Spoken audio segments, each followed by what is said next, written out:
Welcome, ladies and gentlemen, and everyone joining us from around the world today. It's my pleasure to welcome you on a beautiful sunny day in London to today's RegTech Thought Leader webinar. My name is Richard Satcher. I'm a Director of FinTech Global, and it's a pleasure for me today to introduce this other unique event, this webinar on a key area affecting financial institutions today. The title of the webinar is The Hybrid Workplace and the Compliant Communications Balancing Act, and it'll become clear as to why that is the issue that is on top of the agenda for so many decision makers and leaders of financial institutions. It's obviously a very timely topic given that the impact of the pandemic in terms of customer demands and in terms of employees working from home and the issues that that's raised. In fact, Gartner predict that by 2025, 75% of all work conversations will be recorded. So this trend is only going one way, and you now need to start being careful about what you're saying. But obviously, those that work in financial institutions need to understand the huge implications for compliance in financial services. So today, we're going to look at hybrid working and its effect on compliance in financial services. We're going to see how and discuss how industry-leading companies are addressing the compliance communication gap that's been caused by hybrid working. And we're going to look at real-world applications of artificial intelligence and automation to see how they really can enhance compliance, cost control, and improve efficiencies. Now, in order to be able to discuss these key topics, I'm absolutely delighted to be welcoming three fantastic speakers with extraordinary credentials in this area, and I couldn't think of any people better to take us through this discussion. In a moment, I'll be handing over to Andy Lark. Andy works for Dubba. He is a well-known fintech expert and Chief Customer Officer at Dubba. Andy was formerly Chief Marketing and Digital Officer at Commonwealth Bank and has been an advisor to major financial institutions around the world. It's also my pleasure to introduce Des Ryan of Microsoft Ireland. Des is Director of Solutions and Cybersecurity. He previously spent 25 years working across the US, Asia, and Australia and New Zealand in senior roles in consulting and managed service businesses. And also, it's my pleasure to welcome Paul Clulo-Phillips from Societe Generale. Paul is a Managing Director and Global Head of Capital Markets Compliance. He's got over 20 years' experience in compliance, risk management, and surveillance in leadership roles with blue-chip financial institutions such as UBS, JP Morgan, BNP Paribas, and Barclays. So the agenda for today, very quickly before I hand over, is Andy will give us a presentation of 10-15 minutes to set the scene and raise the issues that are key to this topic. We'll then have a panel discussion for around 30-35 minutes, and we'll have a Q&A session at the end for around 10 to 15 minutes. So please do send in your questions. Do so whilst we're having the discussion and the presentation so that we can actually have them ready and respond to the points as they come up that you wish to actually see addressed by our panelists. So with no further to do, it's my pleasure to hand over to Andy. Andy, welcome. Hey, thanks for that welcome and introduction, Richard. So I'm only going to take about 10 minutes on slides. You didn't really join to look at slides. You're welcome. Obviously, we'll give you a copy of these and we'll throw some other slides in the back end. And certainly if you need more than that, if you're looking for any case studies I reference or briefing papers, light papers, white papers, whatever you might need, take a quick look at dubba.net. But if not, just shout out to myself or any of our Dubba team, and we're really happy to lean in and help you out. So many of you are probably just quickly sitting there wondering who the heck is this Dubba company. We started a number of years ago out in a very, very primal industry doing something called call recording. But as we migrated to the cloud, we really evolved our entire offering. And today I'm the global leader in conversational intelligence capture. So the ability to capture any conversation from any endpoint. We're embedded in over 150 of the world's largest services and all of the major unified communications platforms. So I'm thrilled to have Des here today with Microsoft. They're a great partner of ours. We're in the heart of Microsoft Teams and all of their ilk globally. What's really interesting about our journey at Dubba was while we sort of started out satisfying this visceral need to replay a conversation, that's actually turned into now is more about revealing insights from those conversations, both in the form of alerts, notifications, transcripts. And in our conversations leading up to this, we had a really good chat with Paul, and I'm going to probe Paul a bit more on this when we get into our conversation around particularly the surveillance aspect of GRC initiatives and this notion of really understanding behavior through NLP, through understanding the emotions, the sentiments, the tonality, how conversations are moving across the enterprise. Now, a lot of things are driving this shift globally. Today, still, most people are surprised to hear this, but in combination with Salesforce, we sort of had a hard look at it. More than 80% of all crucial conversations are voice-based. They could be people conversations, dispute resolution with customers, major lending, major transactions. The majority is still voice-based.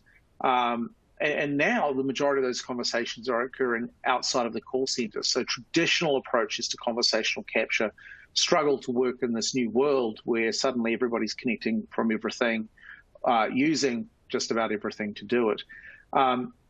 Which means that less than 10% of crucial conversations are captured. And it's a really interesting question. The number of GRC leads, heads of compliance, chief risk and compliance officers I talk to who say, look, actually the first problem I want to solve is I just need everything captured. I know we're not doing it, and I know that's a problem.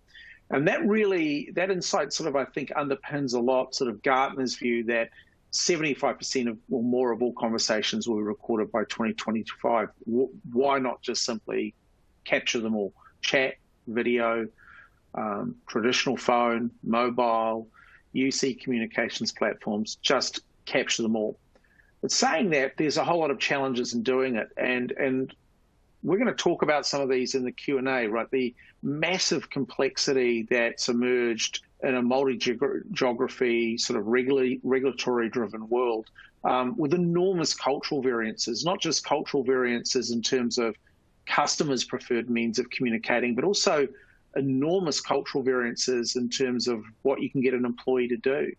We've seen this massive dispersion of endpoints. And again, a lot of people just focus on this from the lens of the customer side of compliance, but it's really complicated, the ability to understand how our employees are. And I really believe that most effective compliance and GRC programs actually start with employee well-being. And from there, knowing the customer. So know the employee first, then know the customer. But how do you do that in a world where everyone's dispersed everywhere? And the cost then of knowing what was said, of knowing what was communicated is just accelerated. We'll get into that in a minute. So these are just a few of the demands. We'll talk a little bit about, when we get to the Q&A, about sort of this notion of the AI pixie dust that gets sprinkled over everything. It's hard to meet a vendor that hasn't sprinkled some AI pixie dust on their offering.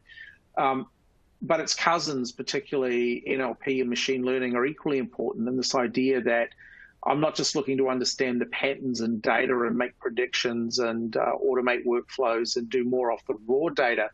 I'm actually looking to really understand behavioral intent and customer signals, emotion, tone, pacing, etc., from any conversation. So the world changed, right? And it's created a reasonably significant compliance risk and surveillance risk for a lot of enterprises globally.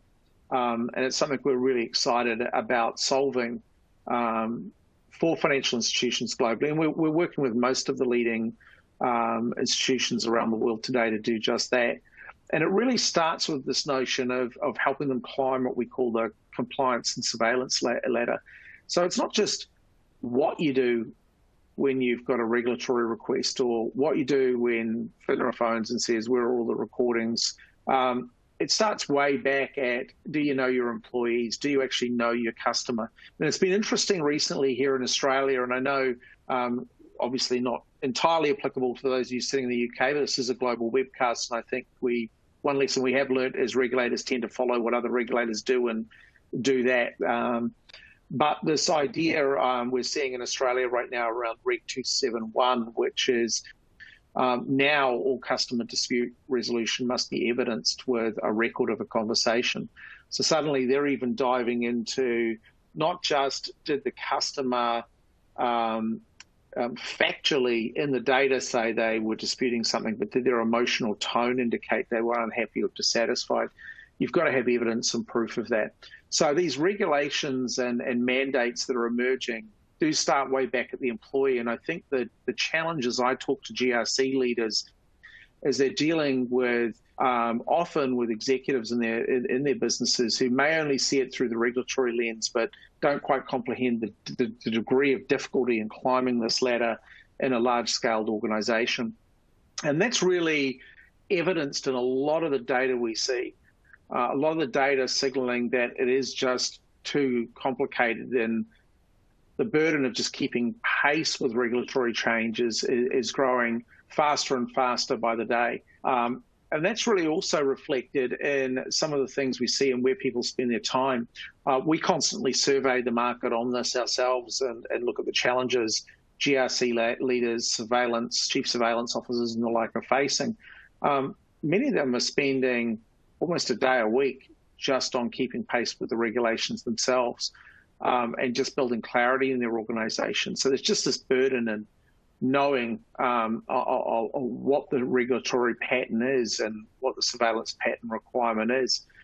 But what's also interesting now, what we're seeing is more and more compliance organizations actually becoming the source of truth organization-wide. And in fact, compliance underpins a large portion of a lot of the major banks' data strategy.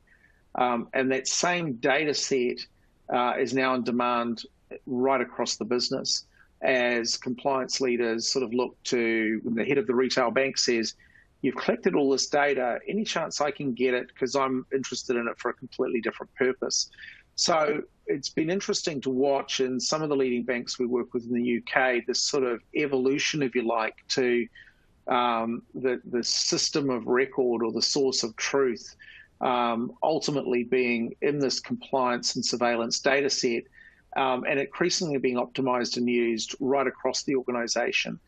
And what makes that particularly interesting as I talk to compliance leaders is the idea that compliance and surveillance leaders are often aggregation points within the actual business swim lanes, if you like.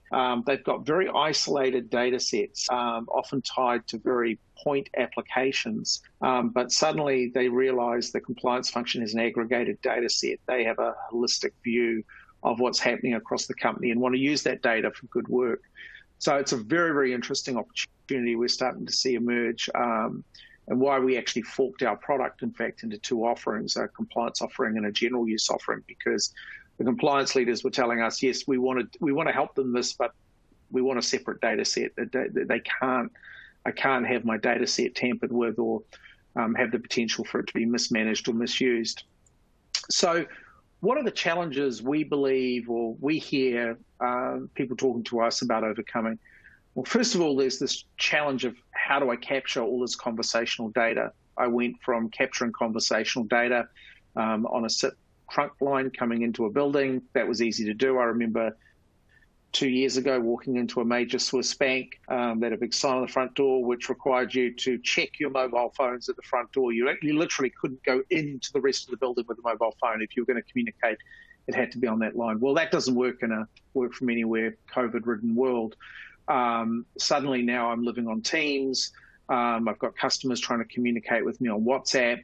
I've got vendors and suppliers bringing all kinds of other communications devices. And now increasingly what we're seeing is, we'll talk about this in the Q&A a little bit, the communification of applications. Nearly every app I touch, I flicked on Figma, a design tool we use, and they've suddenly got a calling button in it where I can make phone calls to people from within the app. And again, these communication points are just proliferating. I need to be able to capture from everywhere compliantly, and I need to do it in a compliant manner. And one of the things that we're so excited about with our Microsoft Teams partnership is that many of these embedded call recording solutions that store conversations don't do so in a compliant manner. They're not GDPR compliant. They don't afford you or assure you of PCI compliance. They don't meet key privacy regulations around the world, country by country, and they have a range of other issues around the security and provenance of any recording that took place. Secondly, this idea of how do I actually get access to the conversations in real time? And it's interesting, I was talking to a chief surveillance officer down here the other day in Australia who's deploying Dubba, and he made the point to me that, when he went and searched for call recordings using their sort of legacy environment, it could take him hours to render and discover that actual specific conversation. Now it takes seconds. It's a Google-like ability to search any conversation for any content against any parameters. But more importantly, getting to the third point, this next demand is revealing insights from the data. So this idea of instant CX data, which helps me prove I know my customer. This idea of behavioral data where I suddenly know traders' behavior has shifted, not just their behavior in terms of their interaction, suddenly doing less calls, so that makes me suspicious they could be engaging in trades or transactions on WhatsApp. A major bank in the US fell foul of this last year and missed the signal. They won't miss that signal now because they're using Dubba. But also the behavioral shift, the shift suddenly of a trader who's genuinely positive and upbeat, who now seems to be expressing a lot of anxiety on calls, a lot of worries on calls, or it's a particularly negative tone or aggressive tone on calls. You suddenly get that as a flag. So this idea of ending not knowing, because suddenly I've got real-time alerts and notifications. And so we call this the shift to continuous or proactive compliance. It's something that, for instance, we see surveillance teams are generally very, very good at. Compliance teams haven't been quite as good at shifting their standing from being something that reacts to requests, legal or regulatory, to suddenly actually having to proactively sit there and go, hey, we think we've got an issue over here. Let's go and chase it down. So a real shift going on, and there is a categorical modernization of GRC efforts going on worldwide, which is sort of underpinning the massive investment by institutions in these new forms of GRC technologies, of which we are one very important one. So with that, let's get into the Q&A. I hope that's a quick overview of some of the things we're seeing. I promised I'd only talk for about 10 minutes, so I've managed to do that, which is actually quite surprising. So, Richard, I want to flick back to you so you can make a few intros, and then we'll get going? Or shall I just keep rolling? Andy, well, thank you. No, keep rolling, because I did a very quick intro of our other guests, and if you could perhaps allow them to talk a bit more about their experience and commence with the discussion, and then the Q&As from the audience afterwards. I thought we'd just start very, very generally, and maybe I'll just go to you, Paul, first. I'm really interested, just broadly speaking, in hearing what are the primary compliance and surveillance challenges you're hearing across your peer group in the industry, and are they new, are they different, or is it much of the same? Hi, Andrew. Hi, everybody. I have to be a little bit careful here not to use the next 45 minutes if you're talking about surveillance challenges. But so let's focus perhaps on primarily on the communication space. I mean, I think you've already voiced actually some of the areas of difficulty. Look, I think what's first worth saying is there is a huge gaping differential across the market in terms of how banks and financial institutions deal with this issue currently from a surveillance perspective. We go from everything really at the top of the range, whereby you'd say the compliance department records, retains, reviews, surveils everybody across the world on an automated, ongoing basis, to perhaps the other end of the scale where there is no automated solution, or only a semi-automated solution, and we're taking a sample-based approach. And I think actually that's probably challenge number one, is that, as you referenced, actually there are widely differing cultural interpretations on this issue, widely differing regulatory requirements on these issues, and even for the bigger guys, and I talk personally in terms of SocGen, it's very, very difficult to perhaps unless you're one of the big American institutions where it tends to be one approach or the highway. I think in a lot of other organizations, we are seeing very high level global consistency, minimum standards, etc. And then, as you say, navigation of a whole range of different levels of regulatory expectation, requirement, cultural and employee law differences, privacy law differences that restrict or restrain you from covering the same population in all parts of the world in the same way.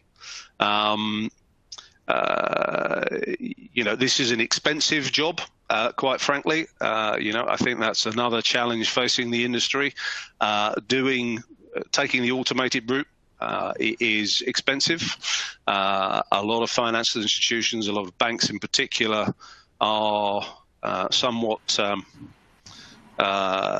negative to the idea of additional costs at this moment in time. Everyone is looking to save costs, so there is a bit of a headwind there that we have to deal with. But I think some of the more recent challenges obviously relate to the issues you've mentioned. With COVID, we've moved very, very swiftly to an entirely different way of working. We've moved to an entirely different environment that's far more reliant upon people working from home. It brings the surveillance topic into the home and creates some more privacy issues there. The proliferation of tools through which, as you've referenced, Andrew, the proliferation of tools through which the business communicates, our regulated population communicates, has grown exponentially. As you say, we have the core tools such as Microsoft Teams, Zoom, BlueJeans, numerous others for video conferencing. Something we discussed in our call, though, pretty much every trading venue, pretty much every trading tool has some sort of messaging capability these days. All of this stuff needs to be integrated, needs to be captured in your surveillance tools. Keeping up with that is difficult. I think in a lot of these situations, obviously, COVID happened very quickly. Our way of working changed very quickly. And I think in a lot of respects, we are still looking to catch up technologically in terms of the capabilities our vendors can offer us, in terms of the capabilities some of our tools can offer us. So it's expensive. There are numerous global differences. We have a never-ending, seemingly, number of communications media to capture. And then we go into the realms of making sense of all of the information and the data we're creating. And perhaps I'll leave it there because I'm sure we'll get onto that topic in due course. That's great.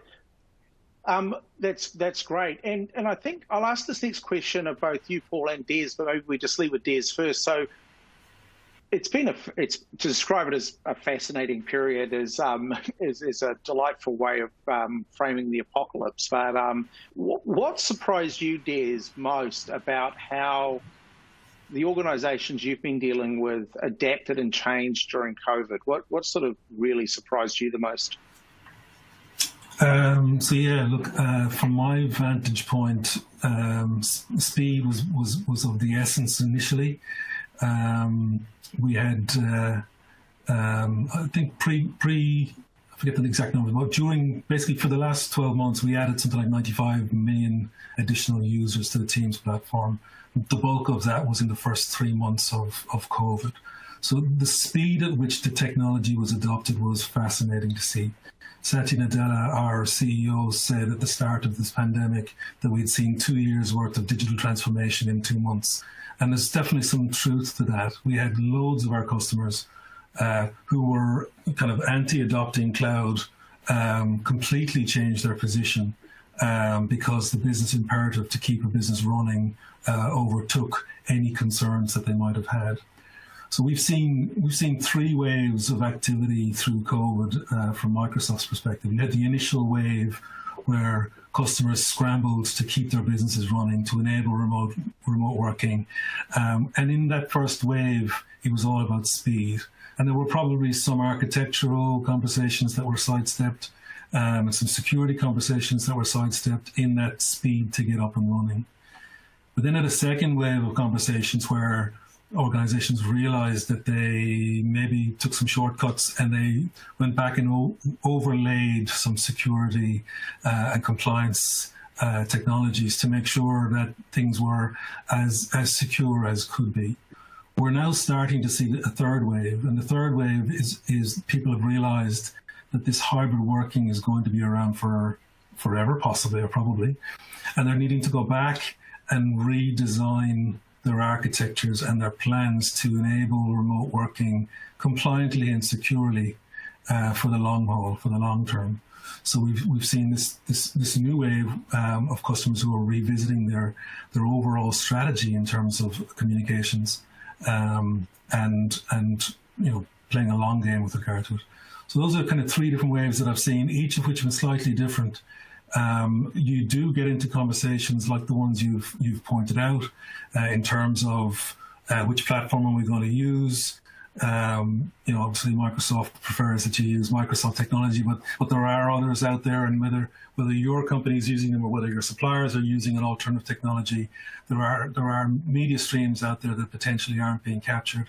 And so we also have customers talking to us not just about their communication strategy, but about their application strategy and their desktop strategy. So for a long time, we had customers talking about BYO as an important employee relations activity almost, that people wanted to be able to bring their own device to work. It's actually swung the other way now from what I can see, and that we're going back not towards complete lockdown of the environment, but a lot more focus on where applications are being installed from and what applications can be installed on corporate-owned devices. So you're starting to see some work done in that area as well. That's interesting. How about you, Paul? What sort of surprised you most over the past 12, 18 months? Well, no surprises. I mean, I think Des has said it all, really. Speed, absolutely. Speed of change. In this industry, the speed at which certain unbreachable historic compliance barriers, such as areas of trading from home, etc., how quickly they came down. And I'd agree with Des. I think whilst they will be partially rebuilt, they'll never be fully rebuilt. So speed, one thing.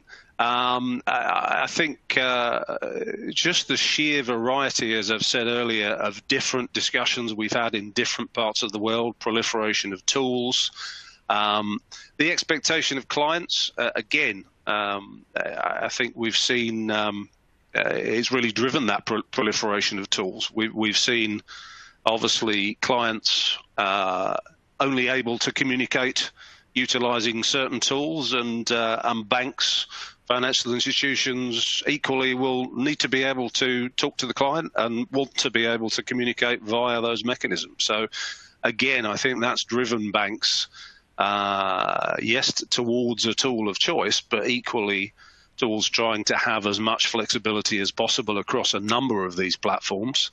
And obviously from a compliance perspective, it's driven the requirement, well, okay, if we are looking for that form of access, how are we going to capture it? How are we going to record it? How are we going to surveil it? I think that speed, that proliferation, those are the main two items. I think nothing else tends to surprise me these days. I think I'm probably the thing that surprised me most of all is the lack of major issues arising at this stage through home working. Again, I think there will be pessimists and optimists amongst this group and amongst the audience. I think the truth of the matter is that actually, as Des says, as banks go through this evolutionary stage of actually preparing their strategies for the future and tightening up controls, tightening up their infrastructures, I have a feeling we will see some articles in the press, some new issues arising as to things that didn't go so well over the lockdown period. But as I say, that being said, considering the huge paradigm shift in the industry, I think it's extraordinary that we didn't have bigger issues. That, as I say, it's now really about the future and trying to retain that level of comfort as this becomes the new normal. This becomes the way forward as opposed to something that is fundamentally unusual, and the sort of all in it together mentality that we've been through over the last 2 years. That's great. And just for everyone listening in, you can use the Q&A box if you've got a question for us. These are just a bunch of questions we polled before the event. So if you've got a question, feel free to just punch it into the Q&A box, and we'll definitely prioritize answering your questions. One of the things I'm interested in chatting a bit about is this notion that I mentioned when I was talking, that sort of AI pixie dust seems to get sprinkled over every vendor's product these days, as though it's sort of the answer to all problems, but it's sort of cousins like machine learning and NLP get largely ignored. And I think, Paul, one thing that intrigued me when we were last talking was the idea that something you said I thought was right on the mark, and I'm seeing certainly the leading banks are doing it, many aren't, is this notion of how do I really understand behavior, and how do I use behavior as a signal of what might be going wrong, rather than waiting for the data to tell me something has gone wrong. Is that something you're seeing? Does that resonate? And then, Des, I'd love you to sort of weigh in on your thinking on this. I think if you look at the top financial institutions, in particularly in the investment banking space, behavioural is viewed as the way forward, the holy grail, the new holy grail in the surveillance space, equally across the communication surveillance piece and the trade surveillance piece, controls in general. And I think actually here we also move slightly away from surveillance, because we're looking to put surveillance data alongside other data, other control data, other bank data, that, as you say, gives us that insight, that behavioural insight moving forward. So it's absolutely part of our strategy. I know it's absolutely part of the strategy of a number of our competitors. We're embarking on an initiative this year, would have been last year, but with COVID and budget restrictions, that was impossible. But we're embarking across the entirety of the surveillance space on a behavioural initiative. And we have to go. It takes time to do this properly. I think we have to go piece by piece. And I think one thing that is key, and one thing you referenced earlier, is surveillance teams have to take the bank along with them for the ride in a lot of these respects. Your tools will only be so good as the data driving those tools and the infrastructure supporting those tools. So infrastructural improvements are required to enable this also. So behavioural, a big issue. Can you give a quick example, Paul, just when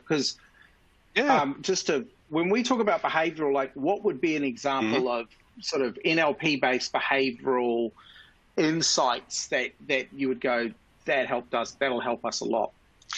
Well, NLP, I think, is only part of the story, Andrew. I mean, I think, look, where we're starting on the comm side is with metadata. That, as you say, that understanding when a level of activity changes, understanding when there is a spike in the level of activity, a change in the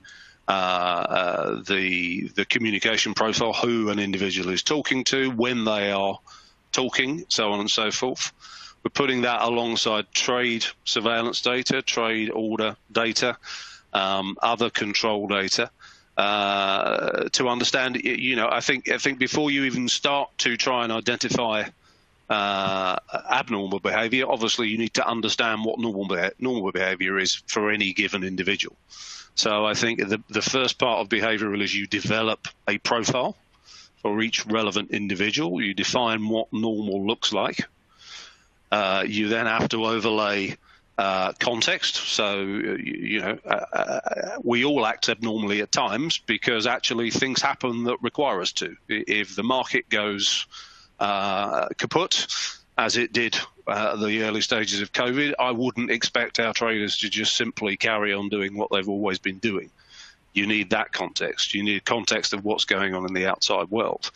And then you get into the realms, as you referenced earlier, really, of once you have all of that information, once you feel you're able to identify abnormal, then you're into the realms of perhaps being able to use that data in a predictive sense to identify risks of abnormalities happening. In terms of how NLP is used in that context, it's not something we've begun to do yet. Obviously, NLP as a concept, for those that don't know, it is a methodology for making sense, adding context to communications data. Obviously, a lot of communication surveillance functions have been built on the basis of keyword recognition, keyword alerting, usage of keyword lexicons. NLP allows you to take that further and actually make more sense of what is being said, understand who is talking to whom about what, in what context. And that, in turn, allows you to develop far more sophisticated methods of surveillance, be far more targeted, reduce false positives. That will be part of the picture. You've mentioned sentiment analysis as well. I think, again, that will be part of the picture further down the road. And it's all about building up a picture of what's going on. And I think, compliance departments, having been in compliance for 20-odd years, really, this is the first stage in my lifetime that really the tools and technology exists for compliance to truly understand what is going on within the business. And that is because that is led by the surveillance area. I think that work is led by the surveillance area. That understanding exists in the surveillance area. I think that's proliferating the importance of surveillance in the industry. So, sorry, I don't have a specific example for you, Andy. No, that's good. But absolutely, the different technologies, I think ultimately you need them all at some point in your strategy. Absolutely. How about you, Des? What are you seeing on the Microsoft side around the demand for AI and really understanding the context and content of conversations? Yeah, look, I think AI is a bit of a catch-all term. It's used in error in some instances. It's definitely a very, very powerful thing when it's implemented into a product. But I often hear about products that have got AI infused, and really there's, something quite simple and elementary in the background. But if you think about what Paul is referring to there in terms of, setting current context and then using insights to see what anomalies are going on, that's exactly what Microsoft does with the zero trust security approach. That's how we built out our security capability. So it's definitely the way of the future from a compliance perspective. The other thing that Paul was going towards but didn't quite get there, that's an interesting one to watch. And that in the behavioral space, you're also starting to see R&D being done by Microsoft and others about how hard keyboards are being touched as part of that sentiment analysis. And there's theories that you can predict if an end user's got a mental health issue, for example, potentially by how hard they hit the keys. So there's another whole wave of this is coming. It's going to continue to be invested in, and I really think it's very, very powerful and an important way forward. Now, I've got a question which actually pivots off a question we've had come in from someone who's attending, which is we always talk about work from home or work from anywhere. What we normally don't talk about is working from home with a new set of colleagues, And suddenly, my new colleagues, they get to hear my conversations, they get to listen to my conversations. And I think there's this interesting issue emerging right now around not all of us have the luxury of our own little office that we can tuck ourselves away, and some of us are flatting or rooming with others.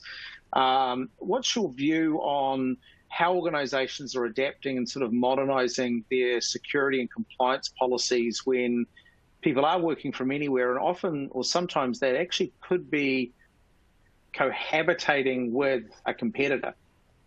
How have you seen organizations navigate that, Des? And then also I'm interested in hearing your point of view, Paul, on whether you've seen anything interesting going on there.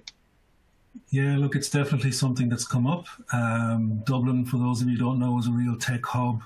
And there's a lot of, I guess, Gen Y and Gen Zennials living in shared accommodation in Dublin, working for the tech company. So we've definitely come across this as a challenge in terms of data leakage. And the way it's being managed, I guess, we've seen things like virtual desktop being deployed quite significantly. So in that way, customers are being able to kind of pull all of the data back into their environment and controlling access accordingly, whereas without something like a virtual desktop, the data is out on people's laptops, which, again, if you're in a cohabiting scenario, could bring some risk. We've had things like preventing people from printing. So one of the examples that was given to me was somebody in a cohabiting scenario living with a competitor was printing things out and leaving them on the printer in their house. So things like that, restricting the activities that people can do with the data. It's a little more difficult when it comes to communications, because spoken word, you can't restrict spoken word as such. So you kind of have to hope that there's some level of division between people when there's conversations happening. But in terms of the data, it tends to be through things like virtual desktop or restricting what people can do with the data. Right. How about you, Paul? What are you seeing in terms of new approaches being needed to sort of ensure compliance breaches don't occur when people are literally working from anywhere? Well, I think, look, I recognise a lot of what Des has said there. I think you have to accept at some level that if you are allowing individuals to work from home or in a hybrid or work from somewhere other than the office, you have heightened risk. There are things you can do to mitigate that risk, but you will never remove that risk entirely. And I think the difficult balancing act is quite often in this day and age. We talked earlier about sort of client drivers and the like. You can make life increasingly difficult for your front office guys in terms of working from home, in terms of communicating. If you make it too difficult, or you don't give them the tools to do their job, the simple fact is it's human nature that other ways will be found to do the job, okay? Personal devices and BYOD, perfect example. In my experience, BYOD tends to create risk because by definition, you are giving individuals a tool to intentionally, unintentionally circumvent the controls that you've put in place by requiring that individuals use their personal device. So I think that, look, there are things you can do. From our perspective, as I say, a lot of the focus has been trying to enable communication through some of the new communication mechanisms, MS Teams, WhatsApp, WeChat, etc. These are some of the communications media that clients want to use. We have to give our guys the ability to utilize those tools via business devices, and we have to be able to surveil accordingly. So that's been a big area of focus. I've heard all sorts of weird and wonderful discussions around ways that we can monitor people working from home, ways we can monitor who's accessing keyboards, monitor who's in the proximity of the PC at the time an individual's doing work. My personal view is, again, something I said at the beginning, that will only work to some extent. And it will probably work in respect of our traders and salespeople. You try and take it broader than that, you have issues in terms of privacy, employee privacy. So exactly. I think, again, it's a mix. It's a balance. I think there are absolutely facilitating as much as possible from home is key. Controlling what you can is key. Getting people, frankly, back into the office where you can't control it has to be part of the strategy. And ultimately accepting or understanding that you have a higher risk environment.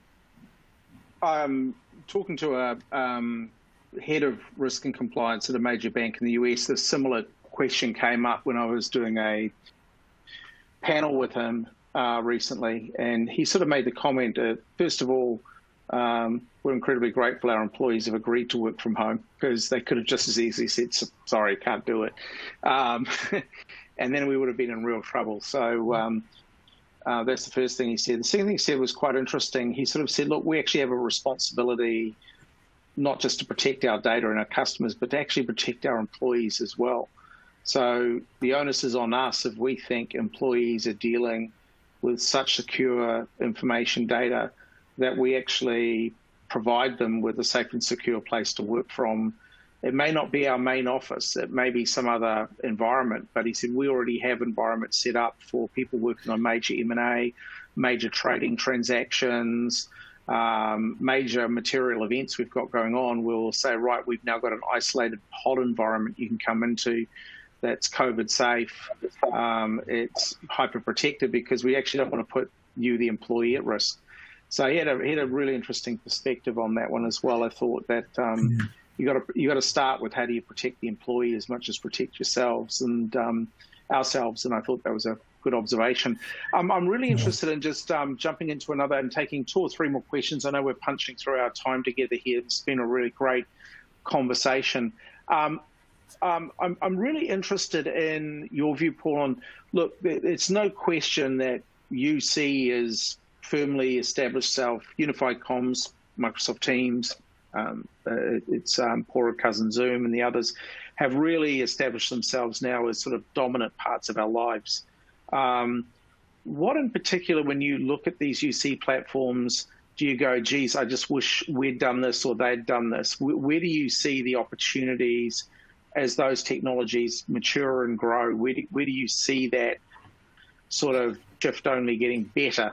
Because I think Des made a very fair point. We literally did accelerate over 3 months into a whole new world that in any normal environment might have taken us 10 years to get through.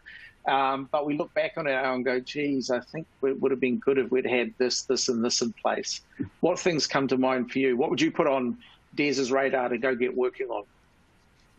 Well, look, I think as you say, one thing we have seen is that with this sudden rush to working from home, I think absolutely some of these tools, MS Teams, Zoom, etc., they weren't really developed in the first place to work in a regulated environment. They weren't really developed to work with compliance functions, to work in a recorded environment. Now, Des, I'm sure, will contradict me here in terms of the capabilities that exist, but definitely we've found in terms of when we look at a number of these collaborative tools, it is not easy to simply plug in to existing infrastructures and pull data and record data.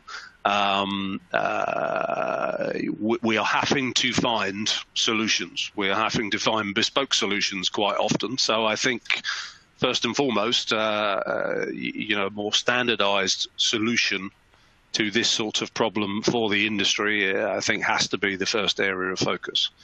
Another area that is increasingly being talked about in various industry fora is video monitoring.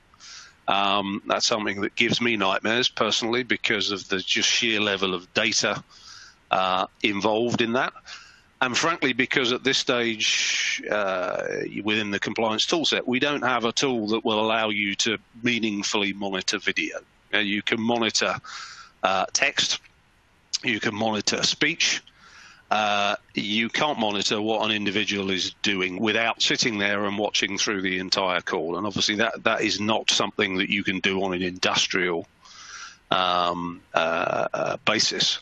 So look, if we are truly moving in that direction as an industry, and it seems we are, then again, I think it will be interesting to see what vendors such as Microsoft have or can provide in terms of some sort of monitoring capability. Again, in the same way that Des is talking about monitoring stress by way of key press, there presumably is a way of monitoring stress or monitoring for unusual activity in terms of movement, in terms of unusual things appearing. Can we identify when there's more than one person on a screen at a given time, for instance? Again, we get slightly into the realms of privacy there, so something we need to be careful with. So I think that's another area. Other than that, I think a lot of it exists, Andrew. The problem that banks have, quite frankly, is integrating these new technologies, which with slightly antiquated technology stacks and infrastructures, and I think that's a big part of the problem moving forward. So I'd be interested to see what Des has to say, but I think I've no doubt from his perspective, the problem is on the bank side. I'd love to hear your views, Des. Yeah, I'm not going to contradict you, Paul. I'll contradict Andrew, though. Andrew referred to Zoom as a cousin of Microsoft Teams, maybe a distant cousin. Distant cousin. Look, I think that a couple of key things I would call out, and I'm not here on a sell Microsoft, but there's a couple of things that I would call out that probably apply across technologies. First thing I'll say is that from Microsoft's perspective, Teams is the new Windows, right? And you can understand, everybody understands how critical Windows was to Microsoft's success over the years. Teams is now being viewed in that same way because of the rapid adoption that happened off the back of COVID. So there's a huge amount of investment and focus on what Teams can do. Second point I'll make is that includes integration into other technologies, using Teams as part of a workflow as opposed to just a communications tool. Then the second point I was going to make is we're in the cloud world now. The days when you would release a product, wait 12 months, then release version 2, then wait 12 months, version 3. We're in a cloud world where, whether you're aware of it or not, Teams is being upgraded constantly in the background, and new features and functions are constantly being added. And so it's important that everybody continues to understand what capability is there. I think a lot of what's required is already there, but a lot of people haven't got certain things turned on. I'll use DLP as an example. There's DLP in Teams now.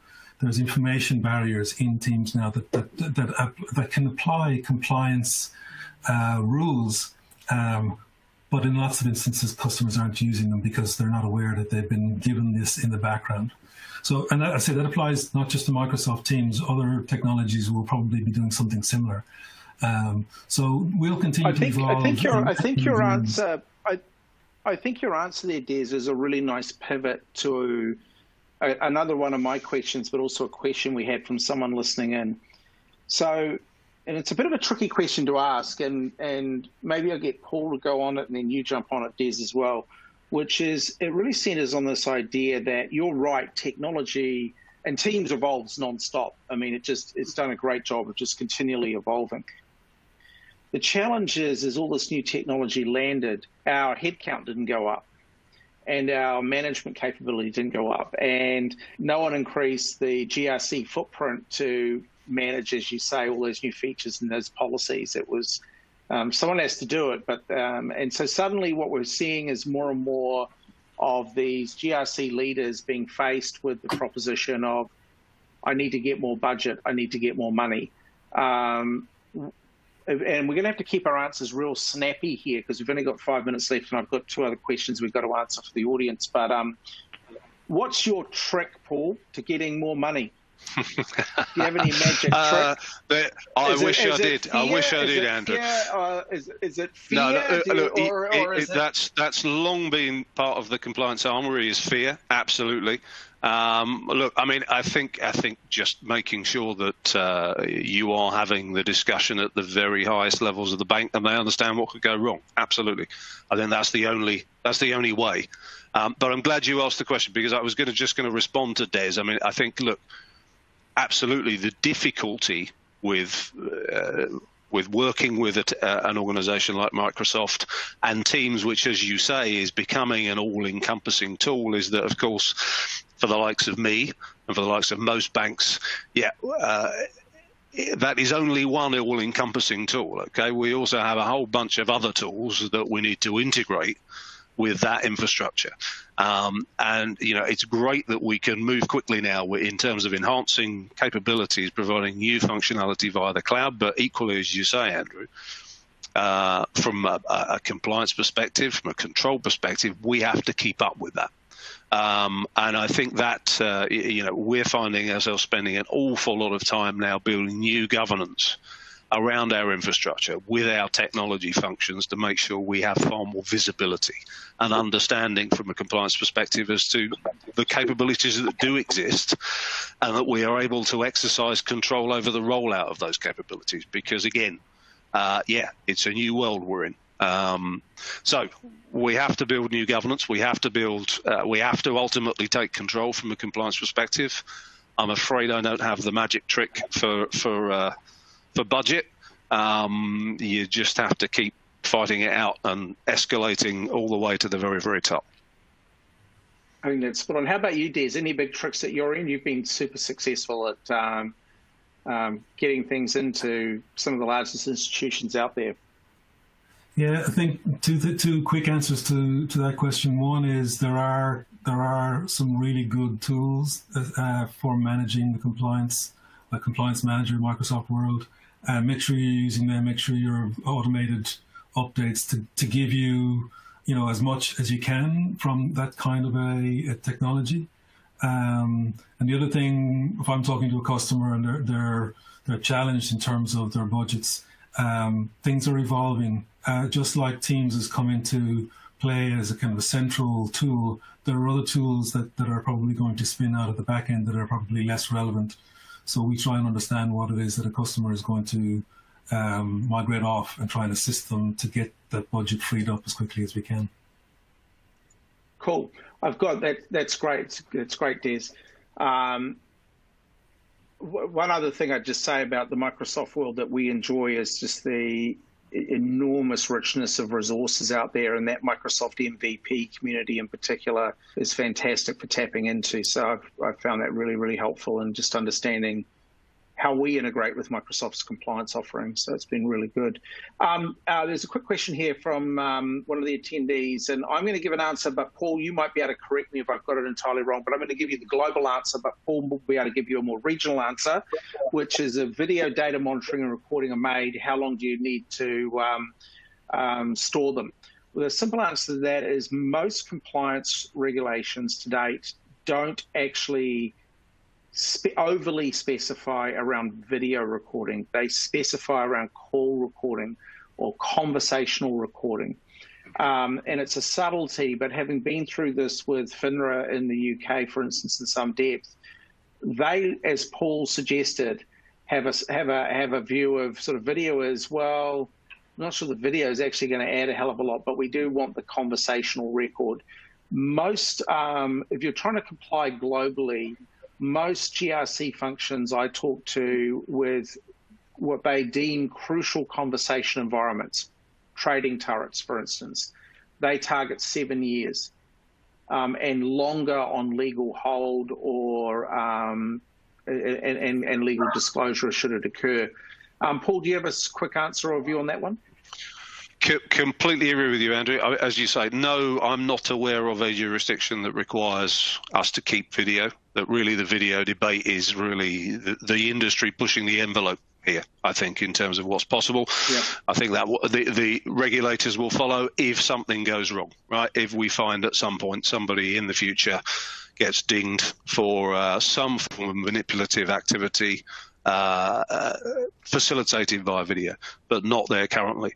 Yeah, more generally in terms of retention, most jurisdictions it's 5 years generally. The 7-year tends to kick in financial crime terms, so for certain forms of data. So absolutely a lot of organizations go for 7 as the global standard. You then have some specific jurisdictions that require you to keep data for a lot longer, China being one of them. But I'll leave it to our audience to do their homework there.